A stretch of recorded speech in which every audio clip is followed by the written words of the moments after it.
दोस्तों, आज जो मैं कहानी लेकर आया हूँ उस कहानी का नाम है जेलर। राजनगर में जब वातावरण में एक अलग तरह के सायरन की आवाज़ गूंजे और सड़क को एक विशेष बाइक के टायर रौंदते नजर आए तो समझ जाना चाहिए कि सक्रिय राजनगर पुलिस डिपार्टमेंट का फर्ज की मशीन के नाम से प्रसिद्ध सुपर कॉप इंस्पेक्टर स्टील। और जब इंस्पेक्टर स्टील सक्रिय दिखाई दे तो समझ जाना चाहिए कि राजनगर में कहीं घटी है कोई ऐसी वारदात जो संगीन वारदात की श्रेणी में आते हैं। देश की सबसे सुरक्षित समझी जाने वाली बाल्ट खुल गई और उसमें से कई खुफिया फाइलों की चोरी हो गई। एकदम अनोखी चोरी है ये तो, क्योंकि इस बाल्ट के बारे में प्रसिद्ध है कि या तो इसे खुद कंपनी खोल सकती है या फिर इसको बनाने वाला। यह बाल्ट जिस कंपनी की देखरेख में बनाया गया है वह इसे खोलेगी ऐसा सोचना भी बेकार है।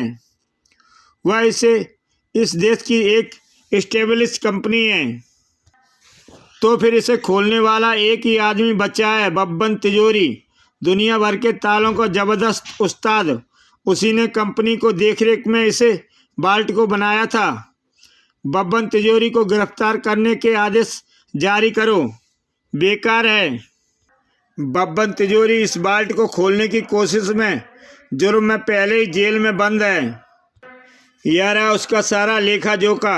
ओह, बब्बन तिजोरी जेल में है, कंपनी ने इसे बाल्ट को खोला नहीं।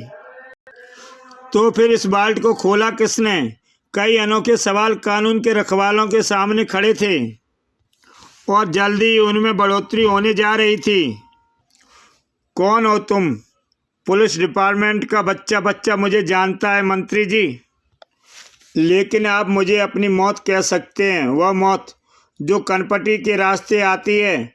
उस प्रसिद्ध नेता की हत्या करने के बाद हत्यारे को वहां से फरार होने में ज़्यादा देर नहीं लगी। जल्दी पुलिस की माथापच्ची शुरू हो गई। कनपटी पर हुए तेज प्रहार ने नेताजी की जान ले ली। यह रहा वह हत्या जिसने हत्या हुई। स्किन मोड़, इस पर हत्यारे की उंगलियों के निशान जरूर होंगे। इंस्पेक्टर स्टील ने मर्डर वेपन से हत्यारे के फिंगरप्रिंट उठाए और हाथ के उन फिंगरप्रिंटों का मिलान भी हो गया। ये उंगलियों के निशान जिस अपराधी के हैं उसका नाम छंगा कनपटी मार है। दुर्दांत हत्यारा है वह। कनपटी पर वार करके दर्जनों हत्याएं कर चुका है वह। लेकिन हत्या करने का तरीका यह मिले फिंगरप्रिंट और सभी सबूतों के मिलने के बाद भी हम यह साबित नहीं कर सकते कि यह हत्या छंगा कनपटी मान ने ही की है, क्योंकि पिछले 6 महीने से छंगा जेल में बंद है। बात चौंकाने वाली जरूर थी, लेकिन सच थी। पिछले दिनों शहर में जो वारदातें हुई उनमें से 2 ऐसे अपराधियों के नाम सामने आए जो सेंट्रल जेल में अपनी सजा काट रहे हैं। इनमें से 2 बातें सामने आती हैं। या तो कोई अपराधी जेल में बंद अपराधियों की मोड्स ऑपरेंडी पर काम कर रहा है, या फिर पुलिस की जांच में कोई कमी रह गई है। हमने अपनी जांच में कोई कमी नहीं बरती है सर। मामला कोई दूसरा ही है सर। तुम कुछ भी कहो इंस्पेक्टर, लेकिन मैं इनमें कहीं ना कहीं अपने डिपार्टमेंट का ही कसूर मानूंगा।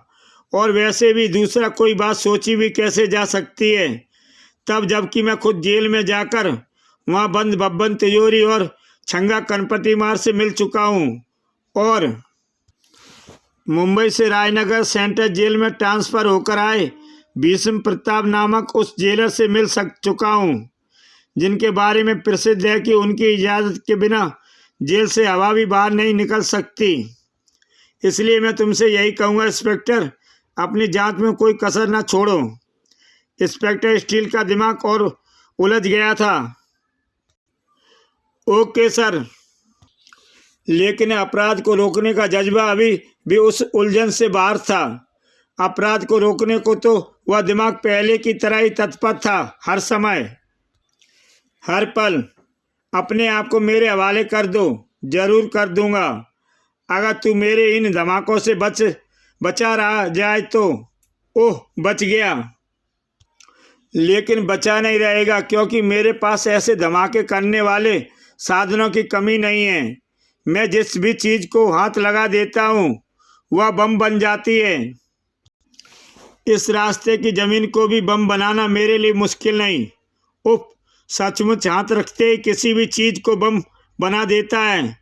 कहीं उसके हाथों में कोई चमत्कार तो नहीं भरा हुआ? ये क्या मैं बकवास सोचने लगा हूँ? ये कोई और ही चक्कर है जिसे जानने के लिए मुझे चालू करना होगा। Scanning scanner. ओह, उसके कपड़ों के नीचे उसके हाथों में सैकड़ों छोटी छोटी ट्यूबें सी बंधी हुई हैं, जिसका संबंध उसकी ड्रेस के पीछे बंधे कुछ छोटे छोटे सिलेंडरों से है। और उन सिलेंडरों में भरे हुए हैं कुछ ऐसे केमिकल जो किसी भी वस्तु से रिएक्शन करके उसमें विस्फोट कर देता है। तो यह है उसके हाथ लगाते ही किसी भी चीज़ को विस्फोट में बदल देने का रहस्य। इस रहस्य को ख़त्म करना होगा और उसके लिए उसके शरीर से बंधे छोटे सिलेंडरों को ख़त्म करना होगा। ओह, इंस्पेक्टर स्टील को अपनी चपेट में लेने वाला वह धमाका भीषण था, जिसने अगले ही पल इंस्पेक्टर स्टील को नीचे पटका। हा, आखिर फर्ज की मशीन, कानून की सबसे मजबूत दीवार नीचे आ ही गिरी, हमेशा के लिए बेजान होकर। निस्तेज पड़ा स्टील का शरीर इस बात का प्रमाण था कि वह सचमुच बेजान हो चुका था, लेकिन हमेशा के लिए नहीं। कानून की यह दीवार कभी नहीं गिरी सकती। दुनिया भर के अपराधी एक हो जाएं तब भी नहीं।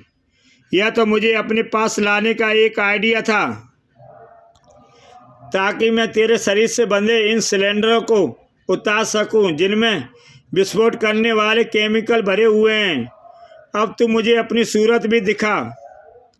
सूरत सामने आई तो हैरान रह गया स्टील। ओह, कुख्यात आतंकवादी धमाका सिंह, तो तू गृह मंत्री जी के निवास स्थान को विस्फोट से उड़ाकर उनकी हत्या करना चाहता था, लेकिन तू यहाँ आज़ाद कैसे? तुझे तो जेल में होना चाहिए था। उफ, मुझे कहाँ होना चाहिए था यह मत सोच इंस्पेक्टर। यह सोच कि अगर तूने मेरे पीछे आने के चक्कर में समय गंवाया तो यह बिल्डिंग मिट्टी में और उसमें रहने वाले लोग यमलोक में होंगे। ओह, धमाका सिंह, उस बिल्डिंग में कोई शक्तिशाली बम लेकर भागा जा रहा है, लेकिन मैं उसके पीछे नहीं जा सकता, क्योंकि मुझे बम को निष्क्रिय करके इस बिल्डिंग और उसमें रहने वालों की जान बचानी है। बह रहा है बम, वारा एकदम फटने को तैयार, लेकिन यहाँ नहीं, यहाँ से दूर जाकर फटेगा। जल्दी सेंट्रल जेल में। What nonsense. कुख्यात आतंकवादी धमाका सिंह जेल की स्पेशल बैरक में कैद है और तुम कह रहे हो कि तुम्हारी उससे मुठभेड़ हुई। उसने गृह मंत्री जी को बम से उड़ाने की कोशिश की। तुम्हारा दिमाग खराब हो गया इंस्पेक्टर। तुम पहले भी 2 बार मुझ पर इल्ज़ाम लगा चुके हो। इस बार यह इल्ज़ाम नहीं है, इस बार मेरे पास मेरी और धमाका सिंह की मुठभेड़ की सारी रिकॉर्डिंग है। धमाका सिंह की एक एक हरकत को मेरी आंखों ने स्कैन किया है, इसलिए मैं यहाँ आया हूँ उस स्पेशल बैरक को देखने जिसमें धमाका सिंह कैद है। यानी तुम मुझ पर जेलर भीष्म प्रताप सिंह पर शक कर रहे हो? अब तो मैं तुम्हें धमाका सिंह जरूर दिखाऊंगा। चलो मेरे साथ। ये देखो इंस्पेक्टर, बैरक में बंद और बेड़ियों से बुरी तरह कैद उस धमाका सिंह को अपनी आंखों से देखो, जो ठीक से करवटें भी लेने को मोहताज है। धमाका सिंह यहाँ कैद है तो गृह मंत्री जी को मारने की कोशिश किसने की थी? मेरी मुठभेड़ किससे हुई थी? और वो कौन है जिसकी रिकॉर्डिंग मेरे स्कैनरों में कैद है? तुम्हारी साजिश है जिसे तुम मेरे खिलाफ बुन रहे हो, क्योंकि तुम नहीं चाहते कि मैं इस जेल का जेलर रहूं। हालांकि मैं यह नहीं जानता कि तुम ऐसा किस लालच में कर रहे हो, लेकिन इतना जरूर जानता हूं कि अगर तुमने मेरे खिलाफ अपनी यह साजिश बंद नहीं की तो वह दिन ज़्यादा दूर नहीं होगा जब तुम भी इस जेल में कैदी की तरह बंद होगे, क्योंकि तुम जानते हो कि मेरी इजाज़त के बिना हवा भी इस जेल से बाहर नहीं जा सकती। सही कहा आपने, सही कहा जेलर साहब कि आपकी इजाज़त के बिना इस जेल से हवा भी बाहर नहीं जा सकती। लेकिन आपकी इजाज़त लेकर हम जैसे खुखार अपराधी और हत्यारे यहाँ जहाँ चाहे वहाँ जा भी सकते हैं और अपना काम करके वापस भी आ सकते हैं। लेकिन आपकी इजाज़त पर हम जो काम करते हैं उनमें हमारी हिस्सेदारी देना मत भूल जाना जेलर साहब। ऐसा कैसे हो सकता है धमाका सिंह? तुम्हारे भरोसे में अंडरवर्ल्ड से काम करने का जो ठेका लेता हूँ उसमें से भला मैं तुम्हारा हिस्सा देना कैसे भूल सकता हूँ? मैंने विदेशों में तुम्हारे जो खाते खुलवाए हैं उनमें तुम्हारा पूरा हिसाब जमा हो रहा है। तुम अपना काम ऐसे ही किया करो। लेकिन इंस्पेक्टर स्टील का क्या होगा? उसे आप पर शक हो गया है। मेरी तो रिकॉर्डिंग भी उसके पास है। जेलर कच्ची गोलियां नहीं खेलता। मैंने इस बात का इंतजाम पहले ही कर लिया है कि स्टील के उस पुतले का हर शक, हर रिकॉर्डिंग, हर सबूत धरे के धरे रह जाएंगे। इसलिए तुम इसकी चिंता छोड़कर जेल की इस बैरक में मौज करो। याहू जेल अपराधियों की शरण स्थली बन गई थी और इंस्पेक्टर स्टील इस बात को दुनिया के सामने लाने की कोशिश में था। सर, मैंने आपको अपने स्कैनर में दर्ज मेरे और धमाका सिंह के बीच हुई मुठभेड़ की सारी रिकॉर्डिंग दिखा दी। क्या अब भी आप कहेंगे कि धमाका सिंह जेल में है? यस इंस्पेक्टर, यह सब देखने के बाद भी यही कहूँगा कि असली धमाका सिंह जेल में ही बंद है। यह सारा काम उस व्यक्ति का है जिसने आतंकवादी धमाका सिंह की आड़ में एक बड़ी वारदात की और वह तुमसे टकरा गया। यह बात मैं इसलिए विश्वास से इसलिए कह रहा हूँ कि कुछ देर पहले इस धमाका सिंह की लाश पुलिस को मिल चुकी है। ओह यस, और उस नकली धमाका सिंह की लाश मिलने के साथ ही यह साफ हो गया है कि कोई जेलर भीष्म प्रताप को फंसाने की कोशिश कर रहा है। वह कौन है ये तो पता नहीं, लेकिन अगर तुम ऐसे ही उस पर इल्ज़ाम लगाते रहे तो जेलर तुम्हारे खिलाफ गृह मंत्रालय को शिकायत कर सकता है और ऐसा हो गया तो तुम्हें बचाने के लिए मैं कुछ भी नहीं कर पाऊंगा। इसलिए control your self inspector. Oh, inspector steel स्तंभ था जबकि जेलर ठाके लगा रहा था। देखा जेलर का कमाल। एक ही झटके में मैंने अपने पर लगे सारे इल्ज़ामों को ध्वस्त कर दिया। अब मुझे अपनी मनमानी करने से कोई नहीं रोक सकता, क्योंकि जेल मेरा घर है, कैदी मेरा भाई, सलाखें मेरी रिश्तेदार हैं और ताले मेरे गुलाम। अपराधियों को सुधारने वाला एक जेलर ही अपराधियों का संरक्षक बन गया था। लेकिन इसके बाद भी कानून के रखवालों द्वारा अपराधियों को जेल पहुंचाने की मुहिम बंद नहीं हुई थी, क्योंकि अपराध बंद नहीं हुए थे। बचो इंस्पेक्टर स्टील सर, आप क्या मामला है? उस मकान में कश्मीरी आतंकवादियों का सरंगना इब्राहिम नाटा साथियों के साथ मौजूद है सर। इब्राहिम नाटा कश्मीरी आतंकवादियों की बहुत बड़ी ताकत है। अगर हमने उसे गिरफ्तार कर लिया तो यह हमारी बहुत बड़ी जीत होगी।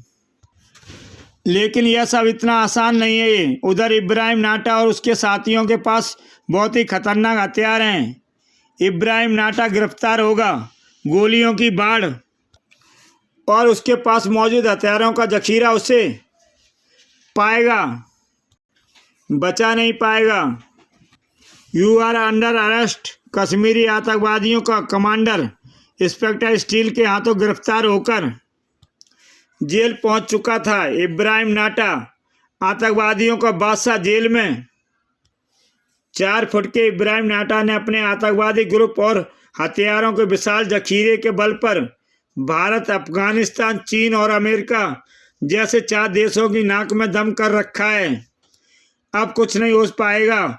वह गिरफ्तार हो चुका है। जल्दी उससे उगलवा कर उसके सारे साथियों को गिरफ्तार और हथियारों के सारे जखीरों को जब्त कर लिया जाएगा।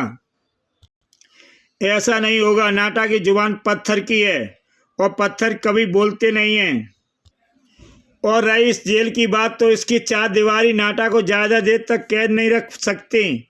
जल्दी नाटा यहाँ से आज़ाद होकर अपने हेडक्वार्टर पर पहुँच जाएगा। अपने हेडक्वार्टर पर पहुँचने के लिए तुम्हें इस जेल से आज़ाद होने की ज़रूरत नहीं है इब्राहिम। जेलर तुम्हारे हेडक्वार्टर को जेल में ही ले आएगा। क्या मतलब? मतलब तुम्हारी समझ में आएगा नाटा, लेकिन जेल की इस बैरक में नहीं, इस शानदार जगह पर। वाह, जेल में भी ऐसी कोई शानदार जगह होगी, या तो कोई सपने में भी नहीं सोच सकता। यह सब मेरी बदौलत है। मैंने इस जेल को अपराधियों की खामगाह बना दिया है, और अब मैं चाहता हूँ यह जेल तुम्हारा हेडक्वार्टर बने। तुम्हारे सारे साथी, तुम्हारे सारे हथियार का सारा जखीरा यहाँ पहुँच जाए, और फिर सारी दुनिया पर राज करने की मुहिम यहीं से संचालित की जाए। फिर दुनिया सोच भी नहीं पाएगी कि राजनगर की यह सेंट्रल जेल आतंकवादियों का सबसे बड़ा अड्डा है। तुम एक बहुत बड़ी बात सपना देख रहे हो, बहुत बड़ा सपना देख रहे हो। हाँ, लेकिन यह सपना सच हो सकता है अगर तुम मुझसे हाथ मिला लो। मुझे भला क्या ऐतराज हो सकता है? तो आज रात ही तुम अपने साथियों और हथियारों के जखीरे को इस जेल में लाने का इंतजाम करो। लेकिन यह इंतजाम कैसे होगा? सारी दुनिया की आंखों में धूल झोंक कर मेरे साथी और हथियार यहाँ कैसे पहुँचेंगे? मेरे बनाए उस रास्ते से जिससे इस जेल में बंदी कैदी आराम से बाहर जाते हैं और वारदातें करके वापस लौट आते हैं। और वो रास्ता है ये गुप्त रास्ता यहाँ से 3 किलोमीटर दूर समुद्र के किनारे निकलता है। अरे तुम चलते चलते रुक क्यों गए? मुझे अब बाहर नहीं जाना, वापस जेल में जाना है। तुम्हें अपने साथ लेकर इंस्पेक्टर स्टील इब्राहिम नाटा के रूम में। तुम, ऐसा कैसे हो सकता है? तुम 4 फुट के कैसे हो सकते हो? यांत्रिक शरीर होने का सबसे बड़ा फायदा यही है, उसमें फेरबदल करके उसे कभी भी किसी भी साइज का बनाया जा सकता है। मेरे पैरों को, यंत्रों को कम करके मुझे 4 फुट का बनाया गया ताकि मैं 4 फुट इब्राहिम नाटे का भेष धर सकूं। और मुझे इब्राहिम नाटा का यह भेष धरने की ज़रूरत इसलिए पड़ी क्योंकि इब्राहिम नाटा के पकड़ में आते ही मेरे दिमाग में यह विचार गूंजा कि अगर तुम सचमुच जेल में साजिश रच रहे हो तो इब्राहिम नाटा से संपर्क जरूर करोगे। इसलिए मैंने कमिश्नर साहब से इजाज़त लेकर अपने निर्माता की मदद से खुद को इब्राहिम नाटा बनाया। मेरे सिवा कोई सपने में भी नहीं सोच सकता कि इस 4 फुट के इब्राहिम नाटा के रूम में 7 फुट का सुपर कॉप इंस्पेक्टर स्टील है। और 4 फुट का बनने का मेरा प्लान सफल रहा। तुम्हारी सारी सच्चाई सामने आ गई। मेरी सच्चाई को सामने लाने के लिए तुमने अपने आप को 4 फुट का करके अच्छा नहीं किया इंस्पेक्टर, क्योंकि मेरे लिए तुम्हें इस रूप में ख़त्म करना मुश्किल नहीं। उन खूंखार कैदियों के हाथों जो मुझे पर आने वाले किसी भी संकट से निपटने के लिए हमेशा तैयार रहते हैं। कानून का कद जो भी हो, जेलर अपराधियों के कद से हमेशा ऊंचा होता है। कानून के कद के आगे बड़े बड़े अपराधियों को आखिरकार झुकना ही पड़ता है। और इंस्पेक्टर स्टील ने जेलर को उठाकर उन अपराधियों के ऊपर फेंक दिया। तुम भी झुकोगे? इंस्पेक्टर स्टील के जोरदार वार से जो बेहोश हुआ जेलर, तो सलाखों के पीछे ही उसकी बेहोशी टूटी। जेलर खुद जेल पहुंच चुका था। इसी के साथ दोस्तों ये कहानी समाप्त होती है। जय हिंद। आप ये कहानी देख रहे थे मेरे YouTube चैनल कॉमिक्स तक पर।